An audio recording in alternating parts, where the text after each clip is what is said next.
बिस्मिल्लाहिर्रहमानिर्रहीम अस्सलाम वालेकुम। सुप्रीम कोर्ट से मैं हूं इब्रार हुसैन अस्तोरी। और नाज़रीन, 14 साल बाद सुप्रीम कोर्ट में बड़ी तब्दीली आ गई है। ख़ास तौर पर सुप्रीम कोर्ट में जजेस की तैनाती और हाई कोर्ट्स में जजेस की तैनाती, चीफ जस्टिस साहिबान की तैनाती और तमाम सूबों में जो हाई कोर्ट्स की हैं उनमें जजेस की तैनाती के हवाले से बड़ी पेशरफ्त सामने आ गई है, ख़ास तौर पर जुडिशल कमीशन ऑफ पाकिस्तान के हवाले से। इसके अलावा जुडिशल कमीशन ऑफ पाकिस्तान ने जजेस के नाम भी तलब कर लिए हैं। ये तमाम तफसीलात आप नाज़रीन के सामने रखने जा रहा हूँ कि 14 साल बाद आखिर ये तब्दीली सुप्रीम कोर्ट में कैसे आई।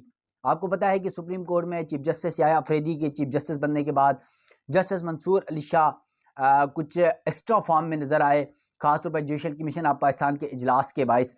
उस इजलास में उन्होंने बड़े सवालात उठाए थे कि जब तक रूल्स नहीं बनाए जाते तब तक जुडिशल कमीशन ऑफ पाकिस्तान का इजलास हो या फिर हाई कोर्ट्स में, सुप्रीम कोर्ट में जजेस की तैनाती का मामला हो, वो ज़ेर गौर नहीं आ सकता।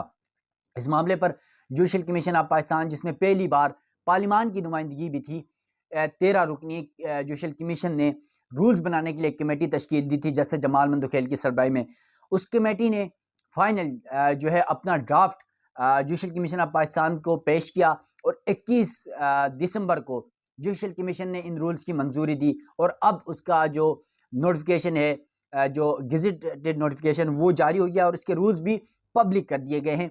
उन रूल्स में बड़े अहम मामलात उठाए गए हैं कि जजेस की तैनाती का तरीक़ाकार क्या होगा। ये बड़ा इंपॉर्टेंट सवाल है। ख़ासतौर पर गुज़िश्ता रोज़ ये एक सवाल उठाया जा रहा था कि एजेंसियों के हवाले से रिपोर्ट तलब करने के मामले पर बड़ी जो है वो बहस हुई है उस जुडिशल कमीशन ऑफ पाकिस्तान के इजलास में। तो इसकी तफसीलात आपके सामने रखूँगा, क्या कुछ तब्दीलियाँ की गई हैं। नाज़रीन, वीलॉग की तफसील में जाने से पहले आपसे रिक्वेस्ट है, मेरा यूट्यूब चैनल ज़रूर सब्सक्राइब कीजिएगा ताकि सुप्रीम कोर्ट समेत अदालतों से या सियासी मैदान से होने वाली तब्दीलियों का आप तक अहवाल पहुँच सके। नाज़रीन, अगर कोई राय देना चाहे तो कमेंट सेक्शन पर ज़रूर बताएगा। तो चलते हैं अपने वीलॉग की तफसीलात की तरफ। नाज़रीन, जुडिशल कमीशन रूल्स इससे कबल 2010 में बनाए गए थे और अब 14 साल बाद 2024 में बनाए गए हैं और ये रूल्स पब्लिक भी कर दिए गए हैं। जुडिशल कमीशन रूल्स 2024 मंजूरी के बाद पब्लिक कर दिए गए हैं। दूसरी जानिब मुल्क भर की 5वें हाई कोर्ट्स में 38 एडिशनल जजेस की तैनातियों के लिए नामजदगियां भी तलब कर ली गई हैं। जुडिशल कमीशन रूल्स 2024 मंजूरी के बाद पब्लिक कर दिए गए हैं। रूल्स के मुताबिक जुडिशल कमीशन का एक सेक्रेटरीट होगा, यानी सेक्रेटरीट कहाँ पर होगा ये भी डिसाइड किया जाएगा और सेक्रेटरीट मुमकिन तौर पर सुप्रीम कोर्ट इस्लामाबाद ही है, जो सुप्रीम कोर्ट बिल्डिंग इस्लामाबाद में या चेयरपर्सन के तय करदा किसी और मकाम पर कायम होगा। जुडिशल कमीशन सेक्रेटरीट के रिकॉर्ड को महफूज किया जाएगा और सेक्रेटरीट के दिगर उमूर को इस अंदाज में चलाया जाएगा जैसे कि चेयरपर्सन के आम या खास अहकामात में बयान किया जाएगा। इसके अलावा रूल्स के मुताबिक किसी शख्स की जज के तौर पर तकरीरी के लिए मेरिट का तयन आइन के तहत जज के हलफ के मुताबिक किया जाएगा। नामजद फर्द के मेरिट का जायज़ा लेते वक्त पेशेवराना काबिलियत, तजुर्बा, कानूनी महारत, पेशेवराना रवैये को देखा जाएगा। हाई कोर्ट्स में जजेस की तकरीरी के लिए नामजदगियों का आगाज़ और हतमी फैसले के दौरान वकला और अदालती अफसरान दोनों की मुनासिब नुमाइंदगी को यकीनी बनाया जाएगा, जबकि अदालती अफसरान के मामले में तयशुदा काबिलियत और मियार के साथ साथ सीनियरिटी को भी मद्देनज़र रखा जा सकता है। यानी अदालती अफसरान यानी जो एडिशनल जजेस होते हैं या जजेस होते हैं, अगर उनको हाई कोर्ट में या सुप्रीम कोर्ट में लाना है तो उनके लिए या उनको अपॉइंट करना है तो उस पर सीनियरिटी को मद्देनज़र रखा जाएगा। अदालती अफसर की नामजदगी के लिए मुतलका हाईकोर्ट के चीफ जस्टिस के अलावा कोई रुकन मुतलका हाईकोर्ट के रजिस्ट्रार के ज़रिए अदालती अफसर से नामजदगी फॉर्म में दर्ज किए जाने वाले मालूमात और मुंसलिक किए जाने वाले मवाद को हासिल करेगा। इस मकसद के लिए मुतलका हाईकोर्ट से अदालती अफसर के सर्विस रिकॉर्ड की रिपोर्ट तलब कर सकता है। वजाहत की जाती है कि मुतलका हाईकोर्ट के चीफ जस्टिस के अलावा कोई रुकन अदालती अफसर से बराह रास्त रब्ता नहीं करेगा ताकि इसकी नामजदगी का आगाज़ किया जा सके। हाई कोर्ट में जजेस की तकरीरी के लिए नामजदगियों के आगाज़ और हतमी फैसले के दौरान अरकान मुकर्रर मियार के मुताबिक जिन्स, इलाका और मज़हब के लिहाज से तनासुब तनू को यकीनी बनाएंगे। इसके अलावा नाज़रीन, एडिशनल जज की कंफर्म करने के लिए उसके दिए गए फैसलों की तादाद, मियार और अखलाकियात, दयानतदारी, गैर जानिबदाराना रवैये का जायज़ा भी लिया जाएगा। इसके अलावा जुडिशल कमीशन किसी एडिशनल जज को कंफर्म करने से कबल किसी ऐसे मामले को भी देख सकता है जो इब्तदाई तकरीरी के वक्त सामने नहीं आया। Judicial commission secretariat supreme court, high courts और वफाकी शरीय अदालत में जजों की तमाम मुतवक्का और खाली असामियों को मुकम्मल रिकॉर्ड रखेगा और कमीशन को इस हवाले से आगाही फराहम करेगा। वजाहत की जाती है कि मुतवक्का खाली असामियों से मुराद वो असामियाँ हैं जो 3 माह के अंदर खाली होने की तवक्को हो। सुप्रीम कोर्ट में जजों की तकर्री के लिए चेयरपर्सन इन खाली असामियों की तादाद का तयन करेगा जिनके लिए नामजदगियाँ तलब की जाएंगी। हाई कोर्ट्स या वफाकी शरई अदालत में जजों की तकर्री के लिए चेयरपर्सन मुतलका चीफ जस्टिस से मुशावरत के बाद इन खाली असामियों की तादाद का तयन करेगा जिनके लिए नामजदगियाँ तलब की जाएंगी।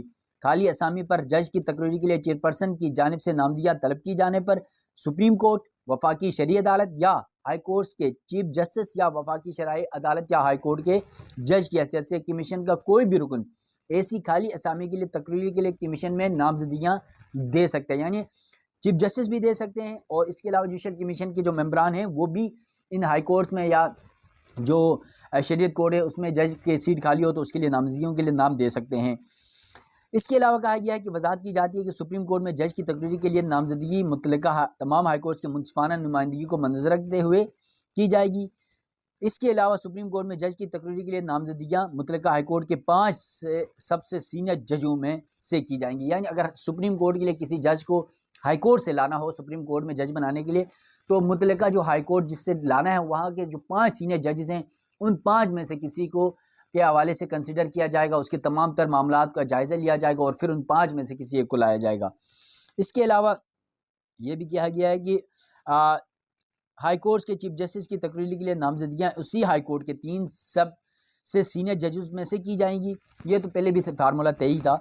अगर कोई रुकन दूसरे या तीसरे सबसे सीनियर जज को नामजदगी करता है तो उसे नामजदगी खत में इस बात की वजूहत बयान करनी होगी कि सबसे सीनियर जज या 2 सबसे सीनियर जजों की नामजदगी क्यों नहीं की गई।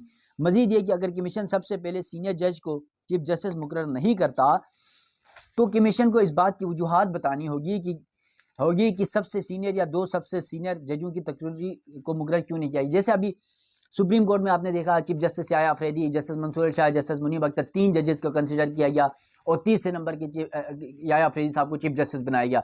तो इस सूरत हाल में अगर हाई कोर्ट्स में भी 3 सीनियर जजेस में से मामला आता है चीफ जस्टिस बनाने के लिए तो उसमें से जो 30 नंबर के अगर किसी को चीफ जस्टिस आप बनाते हैं तो फिर ये आपको बताना होगा कि चीफ जस्टिस जो 2 सीनियर हैं उनको क्यों नहीं बनाया जा रहा है, उसकी वजूहत जुडिशल कमीशन ऑफ पाकिस्तान को बताना होगी। इसके अलावा हाई कोर्ट और वफाकी शरई अदालत में जजों की तकरीर के लिए नामजदगियाँ इन कवायद के शेड्यूल 1 में दिए गए मुकर्रर फॉर्म पर सेक्रेटरीट को जमा कराई जाएंगी। नामजदगियाँ इस तारीख के 15 दिन के अंदर सेक्रेटरीट को जमा कराई जाएंगी जिस दिन नामजदगियाँ तलब की गई हों। इसके अलावा मुकर्रर वक्त के बाद मौसूल होने वाली नामजदगी कमीशन के सामने गौर के लिए पेश नहीं की जाएंगी। अगर कमीशन ने यह फैसला करे कि कोई नामजद फ़र्द दोबारा गौर के लिए मौजूद नहीं तो आइंदा खाली असामियों के लिए दोबारा नामजदगी से नाइल हो सकता है। जुडिशल कमीशन सेक्रेटरीट मुकर्रर वक्त के अंदर मौसूल होने वाली नामजदगियों पर मुतलका हुकाम से नामजदगी फार्म में फराहम करदा तस्दीक शुदा मालूमात के बारे में रिपोर्ट्स हासिल करेगा और 2 सिविल इंटेलिजेंस एजेंसियों से नामजद अफराद के अमूमी पस मंज़र के बारे में रिपोर्ट्स भी हासिल करेगा। आपको याद हो जुडिशल कमीशन में इस मामले पर बड़ी बहस हुई कि जो जजेस की तैनाती होगी उसके लिए इंटेलिजेंस एजेंसियों की जो रिपोर्ट होगी वो लाजमी होगी। उस हवाले से बड़ी बहस मुबाहिसा और उसके बाद फिर ये कहा गया कि जुडिशल कमीशन उनसे रिपोर्ट्स मांगेगी और रिपोर्ट्स में दी गई वजूहात बतानी होगी। अब इसकी थोड़ी सी मैं तफसीलात भी बताता हूँ कि यहाँ पर भी बताया गया। अब उस तफसीलात का ये होगा कि अगर कोई एजेंसी रिपोर्ट देती है ये जज के ये मसाइल हैं ये हो तो वो फिर उसकी वजूहात भी बतानी होंगी कि उसकी हकीकत क्या है, उसको क्यों नहीं कंसिडर किया जा सकता, क्यों किया जा सकता, वो वजूहात भी बतानी होंगी। इसके अलावा सिविल एजेंसियों के हासिल के रिपोर्ट्स में कोई मनफी तबसरे शामिल हो तो ऐसे तबसरा करने वाले अफसर को माउन मवाद फराहम करना होगा और रिपोर्ट और अपने नाम और उहदे के साथ दस्तखत करने होंगे। ये बड़ा अहम मामला है। हासिल के रिपोर्ट सेक्रेटरीट के तवील में रहेंगे और कमीशन के इजलास में गौर व गोश और नामजदगियों को हतमी शक्ल देने के लिए पेश की जाएंगी। सेक्रेटरीट कमीशन के गौर फिक्र के लिए नामजदगियों की 2 मजमूई फहरिस्तें तैयार करेगा। पहली फहरिस्त वकला के नामों पर मुश्तमिल होगी बशमुल लॉ ऑफिसर्स, दूसरी फहरिस्त अदालती अफसरान के नामों पर मुश्तमिल होगा। इसके अलावा सेक्रेटरी जुडिशल कमीशन तमाम अरकान को कमीशन के तयशुदा इजलास से कम अज़ कम 14 दिन पहले इजलास के एजेंडे और माउन जो मवाद है वो साथ देगा। इजलास के लिए कोरम कमीशन के कुल अरकान की अक्सरियत पर मुश्तमिल होगा। चेयरपर्सन कमीशन के इजलास में कार्रवाई को मुनज़्ज़म करेगा और यकीनी बनाएगा कि तमाम अरकान को गौर व गोश के दौरान अपनी राय के इजहार का जो है इनको मसावी मौका दिया जाएगा। जुडिशल कमीशन नामजदगियों पर मुनज़्ज़म अंदाज में गौर करेगी जिसकी तरतीब चेयरपर्सन तय करेगा। इसके अलावा चेयरपर्सन पर ये यकीनी बनाएगा कि गोर व गोश्त पर हर नामजद फ़र्द की काबिलियत पर मरकूज़ रहे, जो मुकर्रर मियार के मुताबिक हो। कमीशन किसी नामजद फ़र्द से मुतल्लिक़ इजाफ़ी मालूमात तलब कर सकता है अगर उसे ज़रूरी समझा जाए। गोर व गोश्त के बाद नामजदगियों पर वोटिंग शो ऑफ हैंड के ज़रिए की जाएगी। किसी नामजद फ़र्द को कमीशन के तहत आइन की शेक 8 के मुताबिक नामजदगी के लिए मुंतखब होने के लिए कमीशन की कुल आर्टिकल 75A रुकनीत की अक्सरियत के वोट हासिल करना होगा। अगर किसी खाली असामी के लिए कोई नामजद फ़र्द मतलूबा अक्सरियत हासिल न कर सके तो कमीशन इन नामजद अफराद के दरमियान एक इजाफी वोटिंग का अमल मुनक्किद करेगा जिन्होंने पहले मरहले में सबसे ज़्यादा वोट हासिल किए, लेकिन हर खाली असामी के लिए 2 से ज़्यादा नामजद अफराद शामिल नहीं होंगे। वजाहत की जाती है कि अगर 2 से ज़्यादा नामजद अफराद सबसे ज़्यादा वोट हासिल करें तो दूसरे मरहले की वोटिंग 2 सबसे ज़्यादा वोट हासिल करने वाले नामजद अफराद के दरमियान होगी। इसके अलावा अगर दूसरे मरहले की वोटिंग में भी कोई नामजद फ़र्द मतलूबा अक्सरियत हासिल ना करे तो वोटिंग का अमल ख़त्म हो जाएगा और इन कवायद के मुताबिक नई नामजदगियाँ तलब की जा सकती हैं। सेक्रेटरी जुडिशल कमीशन इजलास की कार्रवाई, फैसले और वोटिंग के नताइज की मिनट्स तैयार करेगा और इजलास के 2 दिन के अंदर मुंतखब नामजद अफराद के नाम प्रिंसिपल सेक्रेटरी बराए वज़ीर-ए-आज़म को आइन के मुताबिक मज़ीद कार्रवाई के लिए भेजेगा। जब तक कमीशन की जानिब से कोई और हिदायत न दी जाए, तमाम कार्रवाइयाँ राजदारी को बरकरार रखने के लिए बंद कमरे में मुनक्किद होगी। कमीशन के सिर्फ फैसले न कि बहस व मुबाहिसा को मुख्तसर शक्ल में कमीशन की ऑफिशियल वेबसाइट या वेब पेज पर शाया किया जाएगा। इसके अलावा अरकान कमीशन के इजलासों में होने वाली बहस व मुबाहिसे के मवाद को जाहिर नहीं करेंगे, सिवाय उसके कि अक्सरियती कमीशन की इजाज़त या कानून के मुताबिक इसकी ज़रूरत हो। कमीशन अपनी कुल रुकनीत की अक्सरियत से फैसला कर सकता है कि मखसूस कार्रवाइयाँ या उनका कुछ हिस्सा अवामी दिलचस्पी के पेश नज़र अवाम के सामने किया जाए। चेयरपर्सन जुडिशल कमीशन के अरकान में से एक या ज़्यादा कमेटियाँ तश्कील दे सकता है। कमेटियाँ तश्कील देने का मकसद कमीशन के फ़राइज़ से मुतल्लिक़ मखसूस कामों को अंजाम दिया जा सके या ख़ास मसाइल का हल तलाश किया जा सके। इसके अलावा हर कमेटी के लिए इख्तियारात की वजाहत होगी जिसमें उसके काम का मकसद, दायराकार और मुकम्मल करने का वक्त शामिल होगा। किसी कमेटी के फैसले या सिफारिशात कमीशन की मंजूरी से मशरूत होंगी जब तक कि उन्हें वाज़े तौर पर तफवीज़ न की गई हों। इसके अलावा कहा गया है कि शेख ए अगर इन कवायद पर अमल दरामद के दौरान कोई शुबा पैदा हो तो उसे आइन के आर्टिकल 175A(2) के तहत कमीशन के खुसूसी या अमूमी हुक्म के ज़रिए हल किया जाएगा। अगर इन कवायद की शेख 2 के ए पर अमल दरामद के दौरान कोई मुश्किल पेश आए तो आइन के आर्टिकल 175 के तहत कमीशन अवामी मुफाद और वजूहात बयान करते हुए किसी खास मामले में इस दफ़े की सख्ती से इतलाक़ को नरम कर सकता है अगर इन कवायद में कोई ऐसी दफ़ा ना हो जो कमीशन के फ़राइज़ या उससे मुतल्लिक़ा मामलात से निमट सके, तो ऐसे मामले को आइन के आर्टिकल की शेख 2 के तहत कमीशन के खुसूसी या उमूमी हुक्म के मुताबिक हल किया जाएगा 175A के तहत। इसके अलावा ये कहा गया कि अहकामात कमीशन के जो है कम अज़ कम 2/3 अरकान की मंजूरी से जारी किए जाएंगे। कमीशन के खुसूसी या उमूमी अहकामात का रिकॉर्ड सेक्रेटेरिएट में महफूज किया जाएगा।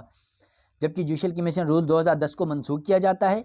मनसूख शुदा कवायद के तहत किया गया कोई काम, लिया गया कोई इक़दाम या दिया गया कोई फैसला काबिल कबूल होगा और इन कवायद के तहत किया गया तस्वीर किया जाएगा। मनसूख शुदा रूल 2010 के तहत ज़ेर इल्तवा कोई भी मामला इन कवायद के तहत ज़ेर इल्तवा तस्वीर किया जाएगा और जहाँ तक मुमकिन हो इन कवायद के मुताबिक निपटाया जाएगा। दूसरी जानिब मुल्क भर की जो 5 हाई कोर्ट्स हैं, ये तो जुडिशल कमीशन ऑफ पाकिस्तान के रूल्स था जो पब्लिक किए गए हैं, उस हवाले से आपको तफसीलात मैंने रख दी। अब जो मामला है जुडिशल कमीशन ने फिर सुप्रीम कोर्ट में जो इजलास हुआ उस इजलास के रूल्स जो पब्लिक किए गए हैं उसके मुताबिक अब इन्होंने जो पहले हाई कोर्ट्स के लिए जजेस की नामजदगियों के नाम भिजवाए गए थे जिसमें एडिशनल जजेस के नाम थे, जिसमें वकला के नाम थे, अब वो मनसूख कर दिए थे और नए नाम मंगवा लिए हैं। अब जो अगला इजलास होगा उसमें जुडिशल कमीशन ने 5 हाई कोर्ट्स में 38 एडिशनल जजेस की नामजदगियाँ तलब कर ली हैं। सिंध हाई कोर्ट में 12 एडिशनल जजेस, इस्लामाबाद हाई कोर्ट में 4 एडिशनल जजेस, लाहौर हाई कोर्ट में 10, पेशावर हाई कोर्ट में 9 और बलूचिस्तान हाई कोर्ट में 3 एडिशनल जजेस के लिए नामजदगियाँ भी तलब की गई हैं। तो अब जब अगला इजलास होगा तो अगले इजलास में जुडिशल कमीशन ऑफ पाकिस्तान में इन जजेस की तैनाती का मामला ज़ेर गौर आएगा, क्योंकि अब जो जुडिशल कमीशन ऑफ पाकिस्तान के रूल्स फाइनल हो चुके हैं, गेजेटेड नोटिफिकेशन भी इसका जारी हो गया और ये पब्लिक भी कर दिए गए हैं इन रूल्स को। तो अब रूल्स का मामला ख़त्म हो चुका है और जो जस्टिस मंसूर अली शाह साहब का ख़त भी था जुडिशल कमीशन को था, इसके अलावा चीफ जस्टिस पाकिस्तान को था, इसके अलावा जो कमेटी तश्कील दी गई थी ज़ैली जुडिशल कमीशन ऑफ पाकिस्तान की जस्टिस जमाल मंदोखेल की सरबराही में 3 रुकनी कमेटी थी, जिसमें सेनेटर फारूक एच नाइक हुकूमत की जानिब से थे और अपोजिशन यानी पाकिस्तान तहरीक इंसाफ की जानिब से सेनेटर अली ज़फ़र साहब थे। तो ये 3 रुकनी कमेटी ने इन रूल्स को फाइनल करके जुडिशल कमीशन को भेजा था और जुडिशल कमीशन ने 21 फरवरी को इन तमाम रूल्स की मंजूरी देने के बाद इसको अब जो है पब्लिक कर दिया गया है। तो ये सुप्रीम कोर्ट में जुडिशल कमीशन ऑफ पाकिस्तान के इजलास का अहवाल था। मजीद अब जो जजेस की तैनातियों का मामला भी ज़ेर गौर आएगा, उस हवाले से भी आप नाज़रीन को आगाह करूँगा। मुझे दीजिएगा इजाज़त। अल्लाह हाफिज़।